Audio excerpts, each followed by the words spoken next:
여러분 안녕하십니까? 네, 반갑습니다. 사도행전 8장 읽어드리겠습니다. 하나님, 오늘 이 사도행전을 제가 읽는 것을 지금 듣는 우리 유튜브 여러분들이 주님 말씀을 레마로 먹을 수 있도록 이분들의 마음을 만져주십시오. 집중해서 들을 수 있도록, 이걸 주님의 음성으로 들을 수 있도록 주님 성령님 축복하소서, 역사하소서, 성령님을 지금 이곳에 초대합니다.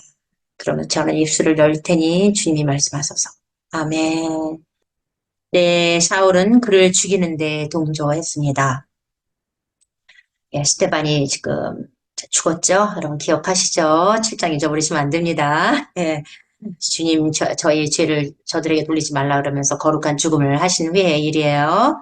그리고 그날 예루살렘에 있는 회중 가운데 큰 박해가 일어나서 사도들을 제외한 모든 사람이 유대와 사마리아 지역으로 흩어졌습니다.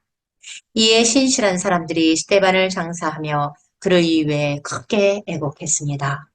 한편 사울은 회중을 파멸시키려고 사람들의 집에 들어가 남녀를 끌어내어 감옥에 넘겼습니다.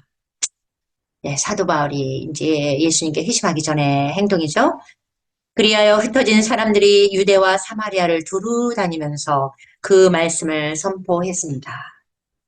예, 이렇게 우리가 이 핍박을 받을 때 또 하나님을 흩어뜨려서 오히려 복음이 더 크게 전하게 하시죠.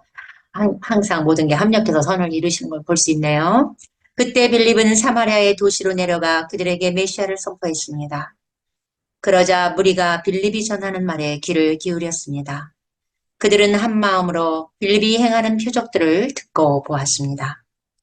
이에 그들 중 많은 사람들에게 있던 더러운 영들이 큰 소리를 지르면서 나왔고, 네, 더러운 영들이 큰 소리를 지르면서 나가네요.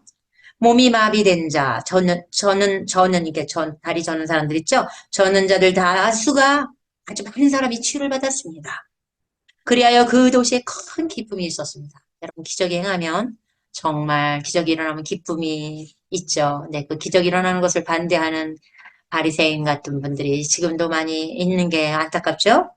한편 시몬이라고 불리는 사람이 그 도시에서 마술을 행하여 사마리아 사람들을 놀라게 하며 자신이 대단한 사람이라고 말하고 있었습니다. 예, 기적을 행하는 사람이 자기가 대단하다라는 것을 보이는 것은 시몬, 이 마술사의 영입니다. 모든 그 기적을 행하는 여러분들이 계시다면 모든 걸 하나님께 영광을 돌리셔야 됩니다. 이거는 하나님이 하시는 거지 여러분이 하는 게 아니에요. 그 사람은 시몬 마술사의 영입니다. 여러분 조심하십시오.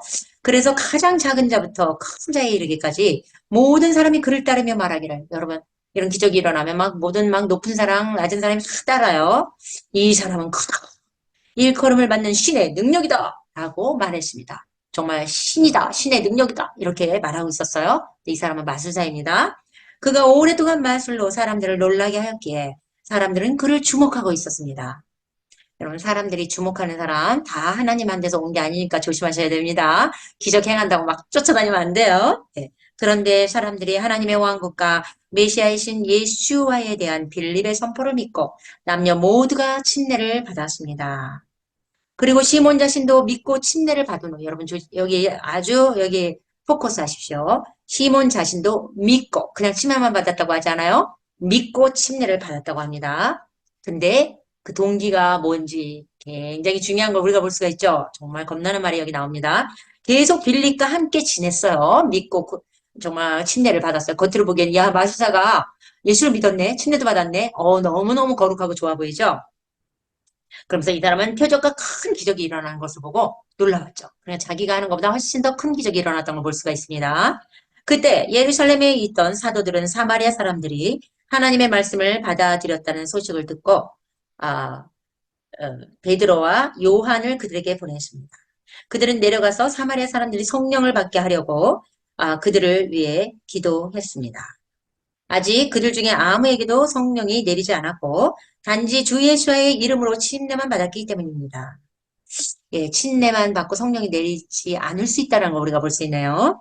이에 베드로와 요한이 그들에게 손을 얹고 있는데 그들이 성령을 받았습니다. 그때 사도들이 손을 얹음으로 성령이 임하는 것을 보고, 자, 사도들이 지금 손을 얹고 성령이 임하는 거 봤습니다. 그전에는 침례만 행하는 걸 봤어요. 이분도 믿고 침례를 받은 상태예요. 이 시몬도. 근데 지금 사도들이 올라와서, 이 침례 받은 사람들에게 성령을 주는 것을 봤습니다. 그때 시몬이 어떤 행동을 하는지 봅시다. 시몬이 그들에게 재물을 주며, 여러분, 돈으로 은사를 하려고 하는 거, 성령을 살려고 하는 거, 이거 아주 위험한 것입니다. 여기 지금 굉장히 고무적인 말이 나옵니다. 이제 당신들은 내가 손을 얹은 자마다 성령을 받도록 이 권능을 내게 주셔야 합니다. 야, 돈이면 다 된다고 생각하는 이 시몬의 옛 마술사였지만 지금 믿고 침례를 받았음에도 불구하고 성령을 받기 전이라 이 사람은 여전히 인간적이고 마귀적입니다.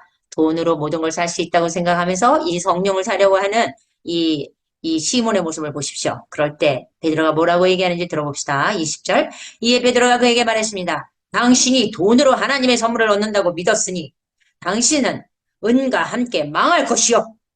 당신의 마음이 하나님 앞에서 바르지 않으므로 이 말씀에는 당신의 자리나 몫이 없어. 그러므로 당신은 즉시 당신의 악함을 회개하고 그 마음의 생각을 용서해달라고 주님께 간구해야 하오. 내가 보니 당신은 악독에 젖어 있고 죄에 묶여 있어. 이런 말을 베드로가 지금 꾸짖고 있습니다. 여러분, 그 돈에 잡히고 돈으로 모든 것을 할 수 있다고 생각하는 여러분 그런 마음이 혹시 있으시다면 여러분 지금 우리 사역에 오신 분들 중에서도 혹시 이런 은사를 사서 뭔가 자기의 영광을 취하고 돈을 벌어보려고 하는 욕심이 조금이라도 있다면 오늘 회개하셔야 될 것 같습니다. 이건 아주 악독이라고 지금 표현하고 있습니다, 여러분. 예. 그러자 시몬이 말했습니다. 당신은 즉시 나에 대해 주님께 간구하여 당신이 말한 것이 내게 하나도 임하지 않게 해주셔야 합니다. 두려워 떨고 있네요. 예. 이 사람은 하나님과 사실 믿고 침례를 받았다 하더라도 성령을 받기 전이라 하나님과의 어떤 친밀한 관계나 소통이 없었다는 거예요. 소통이 있었다면 자기가 직접 하나님께 해결하겠죠? 근데 지금 베드로한테 자기에게 이런 일이 일어나지 않게 하나님께 간구해달라고 하는 것은 어떤 구약의 모습이라고 할 수가 있죠. 그래서 여러분 침례 받고, 믿고 침례만 받는 건 충분하지 않다는 얘기예요. 여러분 성령 받으셔야 됩니다. 여기에 지금 이거 듣고 있는 분들 다 성령 받을지어다. 성령 받게 되길 예수의 이름으로 축복합니다. 자, 26절. 그때 주의 천사가 빌립에게 일러 말하기를. 일어나 예루살렘에서 가사로 내려가는, 이게 가자라고 돼 있는데 여기는 가사라고 돼 있어요. 남쪽 광야길로 가라. 하고 천사가 빌립에게 얘기했습니다. 이에 그가 일어나 갔더니 거기에 에디오피아 황관 한 사람이 있었습니다. 황가는 술 따르는 자죠. 그 왕의. 그는 에디오피아 여왕 간닥의 휘하의 큰 권력자이며 여왕의 모든 재산을 관리하는 자로. 야, 정말 권력이 센 사람이네요. 재산을 관리할 정도면. 예루살렘에 예배하러 왔다가 돌아가는 중이었습니다. 아마 이 사람은 유대의 그 절기에 아마 예배하러 왔던 사람인 것 같습니다. 참 이방인이 좀 신기하네요. 그는 자기 병거에 앉아 선지자 이사야의 글을 읽고 있었습니다. 그러자 그 성령이 빌립에게 말씀하셨습니다. 너는 가까이 접근하여 이 사람의 병거에 합류하라. 이에 그가 달려가서 이 사람이 이사야 선지자의 글 읽는 것을 듣고 말했습니다. 당신이 읽고 있는 것이 진정 이해되십니까? 그러자 그는 말했습니다. 누군가 나를 지도해 주지 않는데 내가 어떻게 이해할 수 있겠습니까? 그는 빌립에게 올라와서 자기 옆에 앉으라고 권했습니다. 그때 그가 읽고 있던 성경은 바로 이 부분이었습니다. 참 놀랍습니다. 이 성령의 인도하심입니다. 조살당하러 끌려가는 양처럼 그리고 털 깎는 자 앞에 있는 어린 양처럼 그는 이와 같이 입을 열지 않았다. 그는 모욕 가운데 자기에 대한 정당한 판결을 박탈당했으니 누가 그의 세대를 설명하겠느냐.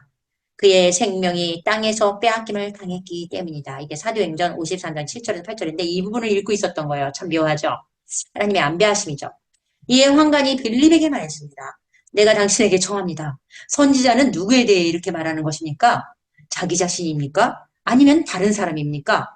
그러자 빌립이 그 입을 열어 그에게 이 성경부터 시작하여 예수와에 대한 복음을 선포했습니다. 그렇게 그들이 길을 따라 가다가 물 있는 곳에 이르자 환관이 말했습니다. 보십시오. 물입니다. 내가 침례받지 못하게 가로막는 것이 무엇이겠습니까? 그러니까 내가 침례를 받지 않을 수 없다는 얘기죠. 강조하는 말이죠. 이에 빌립이 그에게 말했습니다. 만일 당신이 온 마음으로 믿으면 구원받을 것입니다. 그러자 그가 대답하여 말했습니다. 내가 메시아, 곧 하나님의 아들을 믿습니다. 이에 환관이 병거를 세우라고 명령했고 빌립과 환관이 둘 다 물로 내려가 침례를 행했습니다. 그리고 그들이 물 밖으로 나오자 주의 영이 빌립을 데려가서 환관은 더 이상 그를 무지 못했으나 기쁘게 자기 길을 갔습니다. 그 후 빌립은 아스돗에 나타났는데 가이사라에 들어올 때까지 모든 도시를 두루 다니며 복음을 전했습니다. 침례를 미루지 않네요. 예, 구원을 받았다면 침례를 꼭 받아야 됩니다. 세례가 아니에요. 물론 여러분들이 장로교나 이런 데서 물 뿌림에 세례를 받았는지 모르겠지만 사실은 그건 성경적이지 않죠. 성경에는 반드시 지금 밥타이즘 이렇게 밥타이즈 됐다는 걸 이렇게 잠겨졌다는 얘기거든요. 잠겨짐에 침례를 받습니다. 그 세례는 이 캐토릭에서 온 어떤 전례적인 적이기 때문에 제가 우리 학생들에게도 침례를 가르쳤는데 저는 여러분이 침례를 받기를 권장합니다. 저도 세례를 받았다가 침례를 받았는데 굉장히 느낌이 틀리더라고요. 여름에 뭐 기다렸다가 강가에서 해도 되고 집에 터브에서 해도 되고 그거는 이제 여러분들이 알아서 하는 건데 어쨌든 침례를 받았다라는 것이에요. 굉장히 우리는 성경대로 행해야지 성경을 바꿔치기해서 자기 편한 대로 바꾸면 안 됩니다. 예. 예, 오늘은 여기까지 읽어드렸습니다. 정말 놀랍도록 역사하신 하나님, 한간장, 이렇게 재물을 다 쥐고 있는 세상에 부러울 것이 없는 사람이었는데, 이 사람에게도 목마름이 있었나 봐요. 여러분, 우리는 부자라고 목마름이 없을 거, 가난한 사람이나 목마름이 있을 것 같은데, 그것도 관념이네요. 예, 이 사람은 상당히 권력과 부귀와 모든 걸 다 누리고 있음에도 불구하고 하나님을 어떤 추구하는 게 있었기 때문에 이 이방인으로서 유대인의 그 하나님을 그 절기를 지키고 섬기러 왔다가 정말 성경을 이사야를 읽다가 이제 이 복음을 듣는 이 장면이 너무나 아름답지 않습니까? 예, 여러분에게도 이 환관장에게 있는 목마름이 여러분에게도 인파되기를 기도합니다. 그리고 성령을 아직 못 받으셨다면 침례받고 성령 받으시기를 예수의 이름으로 축복합니다. 자, 감사합니다. 그러면은 9장에서 뵙겠습니다.